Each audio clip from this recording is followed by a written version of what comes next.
last-minute shakeup at 5:30 a.m., laundry situation not good. And when your focus is on helping your clients, it's easy to forget about yourself. But NASM knows trainers. Morning, Ryan. It's okay. And staying in front of the day isn't always as simple as 1, 2, 3. So when the unexpected has you pressing pause, What's the latest on creatine? I'm going to get back to you on that. let NASM1 help you press play. Visit NASM.org to sign up for a membership today. You're listening to the NASM CPT Podcast with Richey, winner of the Share Care Emmy Award for Social Storytelling and the official podcast of the National Academy of Sports Medicine.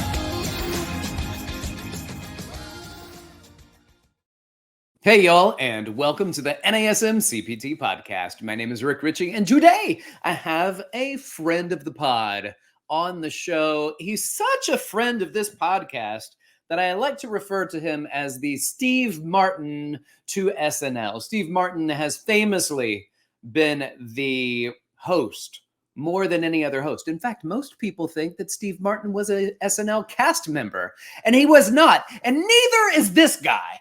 But he's been on the show a lot. Welcome to the show, Dr. Scott Cheatham. What's up, Scott? Hey, Rick. Thank you so much for having me. Hello, NASM family. Dude, it's so great to have you. And, I think what people think might be happening soon is that you're trying to take this from me. That's how often. So I had to put it on pause. I had to be like, no more Scott Cheatham for a while. But then I started having some serious withdrawals and needed to bring you back. Yeah, the heart grows fonder when we're away from each other. No, so tell everybody here that may not know you a little bit about yourself. Yeah, so I am a university professor at California State University, Dominguez Hills in California. I'm also a researcher where I do a lot of health and fitness research with a focus on myofascial interventions. We study things like posture and therapeutic interventions really through our interventions that we share with our fitness professional family. So I do a lot of that. I'm also a practicing sports and orthopedic physical therapist. So I do a lot of health and fitness research, and we kind of combine that with healthcare. So it's an exciting time. Well, I'm delighted to have you on the show. And you mentioned that you do a little bit of research dealing with posture. And that's what I want to talk to you about today. And I'll preface it with a conversation that I had with a friend of mine. And this friend of mine, his name is Nick Tuminello. And I had Nick on the show. And I thought it'd be healthy just to have a different perspective where Nick came in and talked about posture. But he was really more of it's not really a big deal. Posture doesn't really matter. We don't know the association between posture and pain. We don't know association between posture and performance. We don't know associations between this and that. The ideal posture that we see where people are lined up, from a lateral view and an anterior view, and you drop the plumb line. And that is kind of a made up optimal alignment. And if you put 1,000 people at random in a room and you drop that plumb line and you tried to see if they fit that perfect posture, that ideal posture, the posture that we all should have, it's strange that so few people will even present with that posture. So if this is what we're supposed to be, then why isn't anybody falling in that category? If posture is so important, then why do we have these almost arbitrary ideas of what posture should be, or are they arbitrary? And then how do we then correlate that with these are our ideals, and why do we have them, and how do we know that they are of value or significance? So I lay that groundwork down for anybody who wants to go back and listen to the podcast with Nick Tuminello. Feel free, go back to it. But I kind of want to get a different perspective with Dr. Cheatham here, or maybe the same perspective, but have an idea of what posture means, where we get it from, and does it really matter that much? If it does, how much? What's the significance that we put into to posture? Well, first, I would say that Nick is one of the great minds in the industry, and I think it's great to hear his perspective on understanding, the different philosophies that have evolved. And I think before we kind of get into looking at the current way of addressing posture, we have to kind of go back to the historical perspective where, Florence Kendall, right, back in the early, way before the 80s, 70s, and 60s, started looking at posture. And so I think originally, if you go back to the original work of Florence Kendall, and then where Vladimir Yanda came in, and that's where we get the upper cross syndrome and the lower cross syndrome, the layered syndrome that we talk about in the corrective exercise specialist. When we look at all that historical perspective, those are really meant to be reference points for, originally healthcare providers, specifically physical therapists and chiropractors and athletic trainers, to really look at what is an ideal reference point, and to get people to get all those connect checkpoints to really kind of line themselves up. So that's what it had. That's where the emphasis have met. Then as we fast forward till now and we go through the years and stuff, we've seen different variations of this standard postural reference that clinicians use in healthcare. So for example, when we're teaching our doctor of physical therapy students, we teach them to analyze posture the minute the patient walks in, how they're sitting, how they're standing. If they have an injury, let's say they have an injured left shoulder and they're hiking up the shoulder and that's giving them a lateral shift, they're having some cervical side bending and stuff. Those are things that we want to correct, because those are compensatory muscle imbalances from someone who's in a painful state. So as we could see, as this postural assessment went from healthcare to more fitness and mainstream, the interpretations have changed.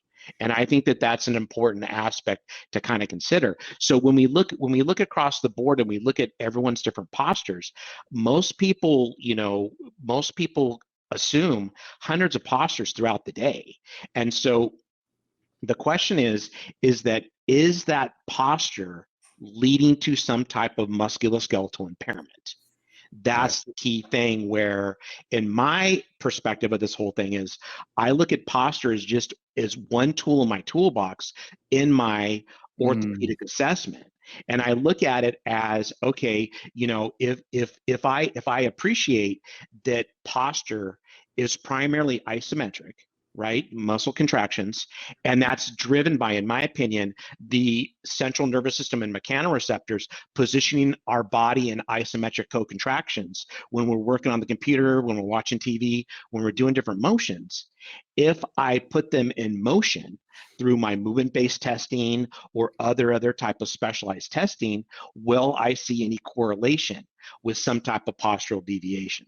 So again, it's a step-by-step process. Now, I think it's, to say that, someone's posture is good or bad is kind of a garbage pail term, in my opinion, because it's really down to the context is, does posture affect the patient? That's the key thing in my healthcare setting. I think for the fit pro and wellness professional, we have to look at, okay, is posture a consideration that we should incorporate into our programming for our health and fitness clients? Like, for example, if you have somebody with an upper cross syndrome and they have that, they have a really accentuated forward head, and you want to prescribe a lot of overhead activities, it would probably be good to get them into the corrective exercise model and really kind of bring them into an optimal posture, so we don't create excessive stress on the lower cervical spine, on that cervical thoracic junction. So that's how I kind of look at that from there. Gotcha. So, and you're also then saying that there could be a potential that if there is forward head and somebody's doing overhead movement, that whatever tension, whatever is engaged in that movement could potentially lead to something bad, because the only really idea of what would be going on with poor posture is if poor posture leads to either pain or poor performance.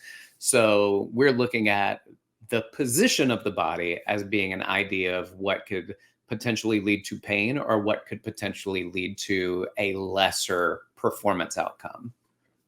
Correct. So for example, we've done some studies that are posted or that got published in the journal of Strength and Conditioning Research, where we looked at shoulder impingement and among weightlifters, and we found that poor posture, was a risk factor for that. Right. So, and also too, if you think about the historical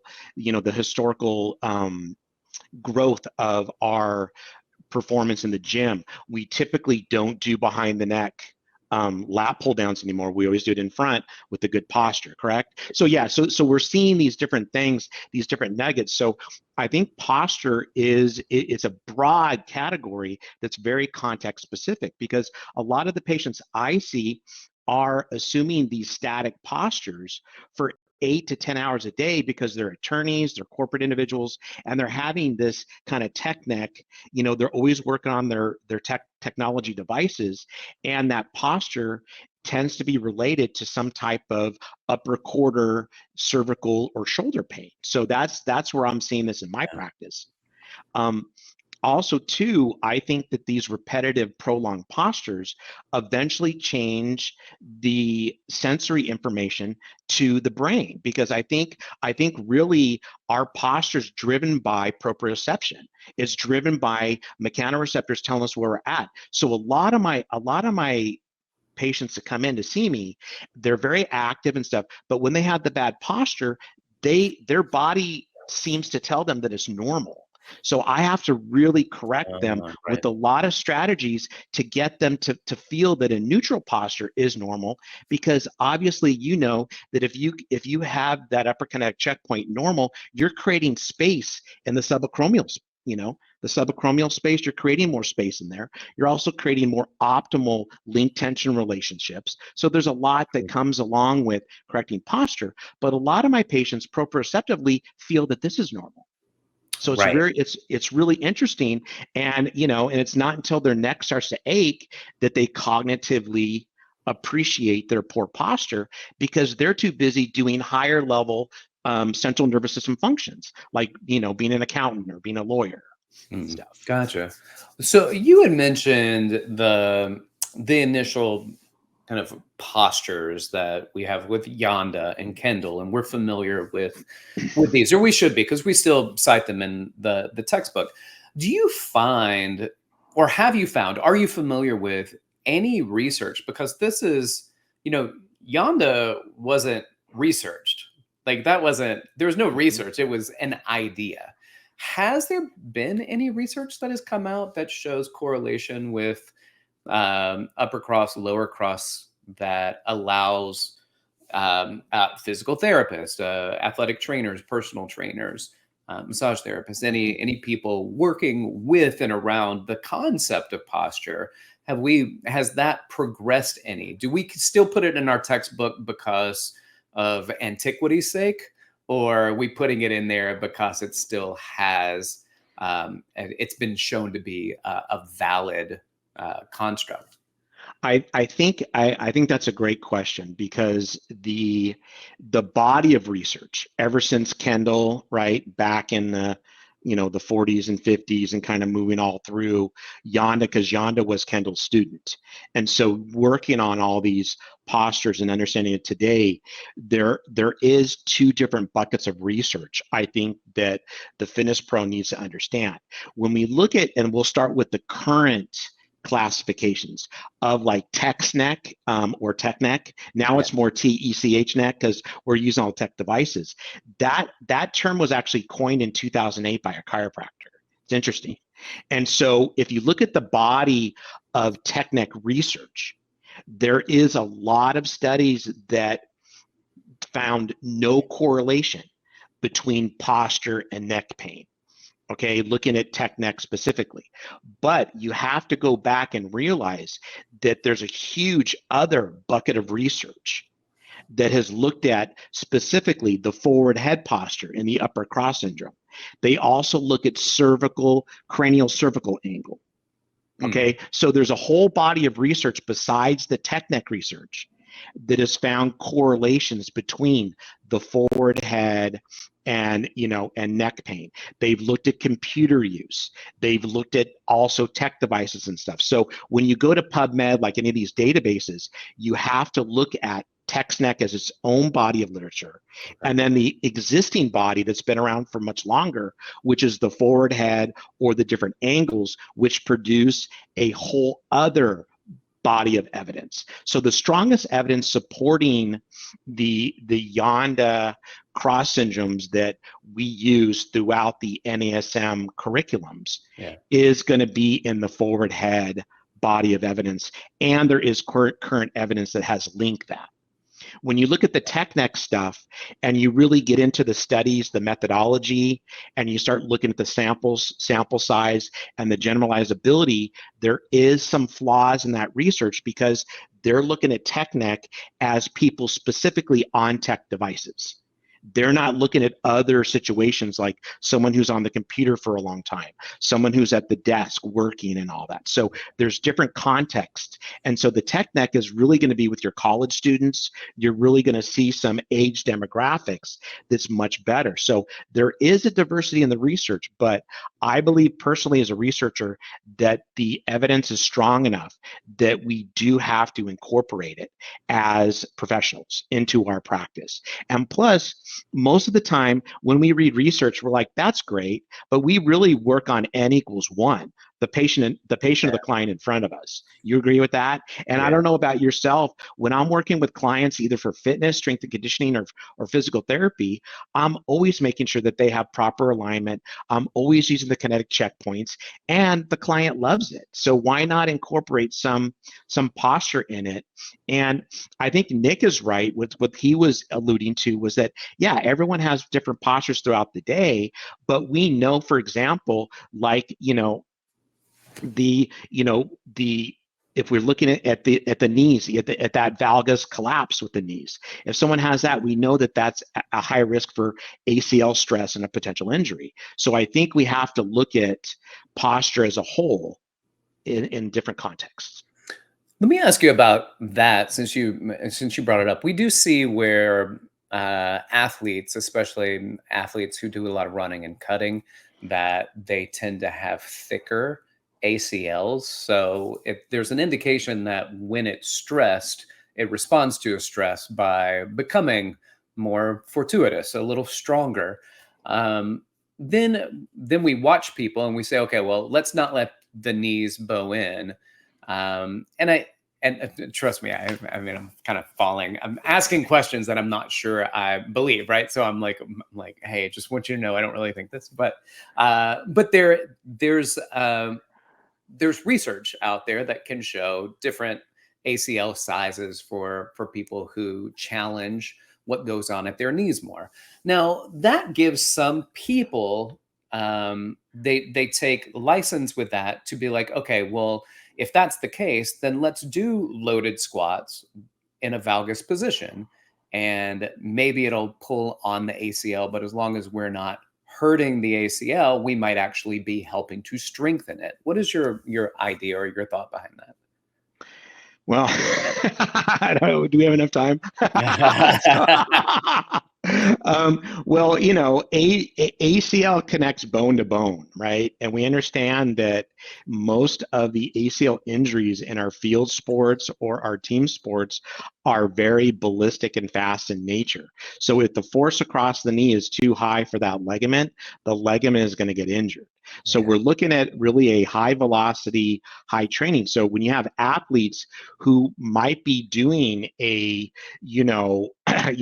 RMs might be higher and they're just doing a squat and they're not doing a ballistic plyometric or maybe looking at post-activation potentiation, doing anything ballistic, then that knee angle may or may not be stressing, but the growth or response of an ACL, the research isn't out there yet to say that the ACL is going to respond to different stresses, almost like Wolff's Law, like when the bone remodels, or looking at all the other physiological. There hasn't really been anything coming out of the ACL research that has said that. The ACL research is really looking at everything from hormonal factors. They're looking at different biomechanical positions during high velocity, eccentric deceleration, multi-directional movements, where that's the most mechanisms. I'm going to jump in here for just a moment, Scott, Sure. because we had a little stall. So I'm going to Yeah. take this moment to do a podcast live read. Sure. So let me go ahead with this. This episode of the NASM CPT Podcast is brought to you by NASM One, the membership for trainers and coaches. Members enjoy unlimited access to hundreds of career resources. Get the Edge app to schedule and program clients. Enjoy half off all certifications and specializations, access to free CEUs, and more. All of this for just $35 a month. Go to nasm.org/membership to learn more about NASM One. All right, Scott, back to you. Pick up where you left off, and we had a little pause there. So, well, that gave me a time to calm down. Yep. Because I treat a lot of ACLs. I have a lot of patients. They're post-surgical. I've treated a lot of non-surgical, so it's a very complicated issue. Yeah. And valgus is only one possible risk factor of a cluster of things that no one can figure out. That's why we have thousands of studies on, first and second ACL tears. So, but, one of the things that seems to be a consensus among, the experts out there, the medical orthopedic surgeons and the physical therapists, chiropractors, is that valgus position seems to be a little too stressful on the internal structures of the knee, including the patellofemoral joint. So again, that's one thing that has been consistent, is getting early hip control, getting the femur to line up and that Q angle to be nice and optimal, right? To really get that, that alignment in there, in all planes of motion. So that's that has been around. That's something that we do, and that's part of our return to play after 9 months of an ACL repair. We're really looking at that valgus angle with the depth jump and also single leg hops. So there is still some validity of looking at that angle when it comes from a healthcare perspective. Right. All right. So let's look at this again. So I had somebody that was she had some knee issues, and after a while, like, we did some stuff and her knee was feeling a lot stronger. And I remember one day I was like, I'll just run over to the water fountain, grab some water, and then come back. And as she was slowing down at the water fountain, she heard a big pop, and I heard her yelp and scream. And so I ran over and I was like, what's going on? Are you all right? And she goes, my knee, something just popped. It hurts really bad. And I was like, oh, okay. And so she tore her ACL running to get water. The thing was, though, that when the surgeon got in there and they looked at it, they were like, this thing was torn. Like, it's been torn for a long time. There's so much scar tissue around it. And all you needed was one little jaunt over to the water fountain, and that's what kind of set it off. And I felt vindicated, like I wasn't the one who's like, run over there, and now it's my fault that your ACL tore. But that's given me a lot of anxiety through the years, where it's like, man, what if the surgeon didn't see that? Could that have come back on me? And I know you've dealt with some legal stuff, and you've been subject matter expert in courtrooms and things like that. Are we seeing instances like that increasing, where there's litigation around personal trainers or fitness professionals when it comes to injury? No, I think it's still pretty good. I think the training world's pretty good. We're seeing more in other areas, like blood flow restriction training and rhabdomyolysis. We've seen a couple. Yeah, we're seeing more things. Maybe that's a whole nother talk. But as far as around the ACL and the sports world and stuff, the ACL ligament and stuff, we're really not, we're really not seeing any type of really litigation from that. We're seeing maybe litigation from the healthcare side.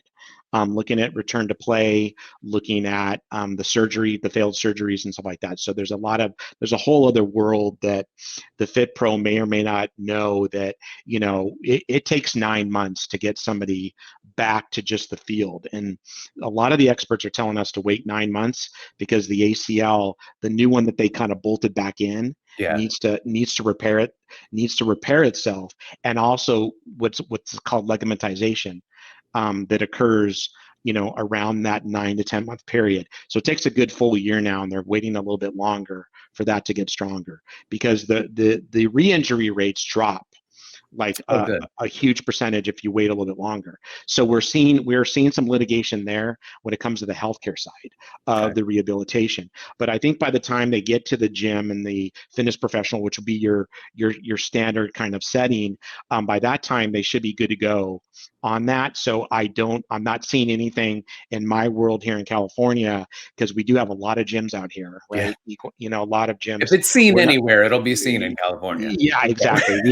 We're not really seeing, thankfully, because I think the fitness professionals are very well qualified, especially our NASM family, where they understand, and we're constantly working on the basics with, and also to think about this too.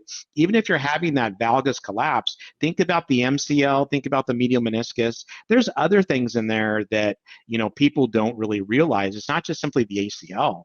There's also a lot of structures that can be affected with poor alignment. So when we talk about posture, as we're saying, there's different contexts to posture. And so there's a lot of different scenarios, but I think it's really up to the fitness professional to determine how posture feeds into each patient's unique needs, or each client's unique needs. Because remember, with the NASM family, we have a lot of dual credentialed, we have a lot of professionals who work in different settings. So that's why I say patient or client, because we all have different peeps.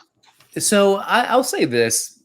I also think that if I see something where, and not every posture that's out of optimal, what we would consider optimal. Not every posture is, a 5-star, a five alarm fire here, right? So there are some people where, when we do the coursework, and we used to be like, all right, this is what we're looking for. We're looking for the smallest things. The reason we're looking for the smallest things, Scott, is not to nitpick that every little small thing means you're going to get hurt. It means that you're able to see it.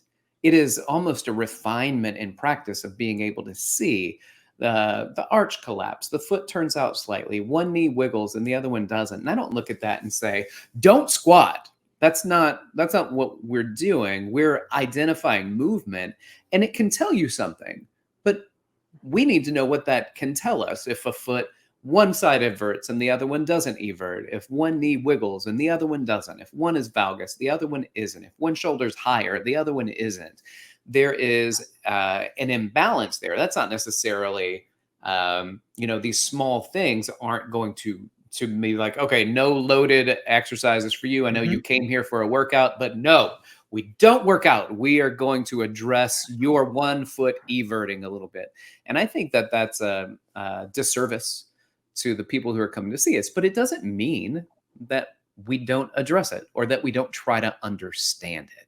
So with that, I'm going to let you throw in your thoughts about movement and imbalances and one side versus another side, a hip shift, things like that. What is that telling us, and what do we need to be aware of?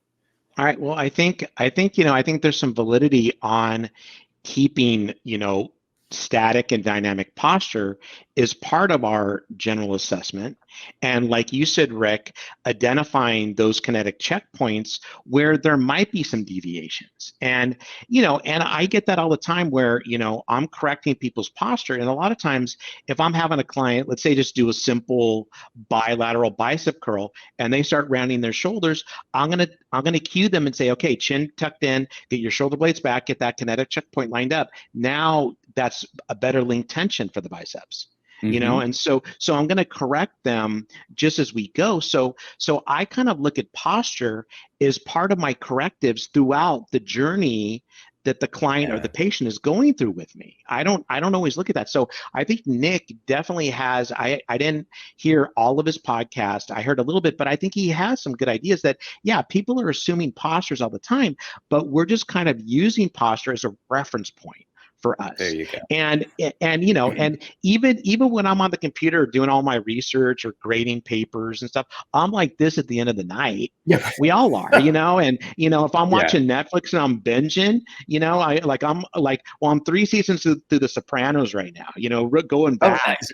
and I'm like this, and it's disturbing. It's disturbing, right? Yeah. So I think we should approach posture as a more eclectic piece of our assessment to say, hey, look, we're trying to get people, because if we have those checkpoints lined up, we also have proper link tension of our muscles. Right? We also align ourselves up in that good position. So it just uses a reference point to get our clients and our patients to have best practices. When you're at the computer, it makes sense. Like I've done a bunch of ergonomic certifications, and the same thing. If you're like this, that's a better position than doing this over time. I mean, I think it kind of makes sense. So I consider it as part of it. So I would always recommend, when I'm teaching my grad students the NASM materials, is I always tell them, hey, look, in order to translate what's in the corrective exercise, especially that covers this topic, or the CPT curriculum, is that, use it as part of it. Use it as a corrective, use it to correct. If a patient has a correlation, then correct more and more. But otherwise, try to line up the checkpoints, try to be aware of those deviations that you've observed, and correct them as you need to. And some I have some clients that have bad posture, and I correct them, they're fine, and then we move on. So I'm not stuck on posture as like a 24/7 corrective for my clients or my patients. I teach them in the beginning, hey, look, I want you to line up all your kinetic checkpoints. Make sure you have good posture. And then if they're on their tech devices, I talk to them and say, hey, look, you can't be looking down all day. Make sure you're kind of up here a little bit. Make sure you're having better posture. And again, to me, those are just good practices where you're putting your body in an optimal alignment for a certain part of the day. I'm not looking for any major solutions, and posture's the secret to life. Yeah, right. Yeah. Yeah, and I'll also say something just for posture's sake. We've heard of things like tech neck, but I remember my wife, maybe it was during our second kid, may have been our first, where she got something called nurser's neck. Mm-hmm. And so she's nursing that baby and just looking down at that child. And after several months, she couldn't move her neck. She couldn't sleep right. Everything. Her neck was just, every time she would nurse, she's turning head towards that direction. And the baby always has a favorite side to nurse from. And so that's the side you tend to go to more. And at just her being in that position, it's not a position her neck can't go to. However, the neck is not designed to go there and stay there. And I think that can also be the same thing when it comes to tech. My head can go down to look at something, but if your head is pointed down all day long, then there's a possibility that could lead to pain. And of course, if you are, what's the fix for that? Getting out of it. Yeah. Sometimes And also a correction as like musculoskeletal, that is a positioning. You've got to stop leading yourself into that. It's not like there's an imbalance. It's because you allow yourself to be there. So here's a good translation. It's good. Yeah. Great content. So if we look at 2 patients I've had recently, I have one with a cervical disc disease at C5 and C6. He's got some kind of radicular nerve stuff that's in the shoulder and all that, but he has progressive lenses. So he's constantly looking like this, and he sits at the desk and all that. So we were able to get him better monitors to come up so he can be more optimal. And also when he's looking at his tech devices, we got him like a little easel to like put something on so that he could be more advantageous. And then that had reduced some of his neck discomfort when he's working at the computer. He's a day trader and he's a financial advisor, so he's all stressed, right? So instead of doing this, Second one is I have an attorney I'm working with who sits all the time. He's more of an estate attorney, so he's sitting all the time. Yeah. But instead, because of his back stuff, we got him a standing desk with a little rolling easel, so he can walk around a little bit and have better posture. So in those 2 cases of recent patients, that's where posture came into play. Now, does it come with my athletes who are football players or some of my pros? No. they already have good posture. So again, I think it's more of an eclectic approach to everything. I agree with that. Yeah. Well, Dr. Scott Cheatham, there's always a reason that we have you here, and you have proven why. So thank you so much for being here. If we got some people that are watching and listening to the podcast and they want to know how they could potentially learn more about you, reach out to you, things like that, how could they do that? Yeah, I got my website, drscottwcheatham.com. They can go there. There is an info sheet that they can fill out if they want to talk to me, or scheatham@cscdh.edu, my email. Thanks. Excellent. All right, y'all. I gotta say, that was great. It was great for me. I love hearing it. And it's almost like validation for some of the things that we're already looking into and the things that we do and the postures that we put on there. So it's great to have Dr. Cheatham here to do that with us and review it with us. All right. I want to say, for those of you who are still with us, thank you so much for being here. Like, subscribe, share with your fitness friends and family. And if you could leave a review, that also works out really well in our favor. So I'd love to have you leave a review about the podcast. And if you want to reach out to me, hit me up. You can hit me up on Instagram at dr.rickrichy or email rick.richey@nasm.org. Y'all keep inspiring people to fitness. Thanks for listening. This has been the NASM CPT Podcast.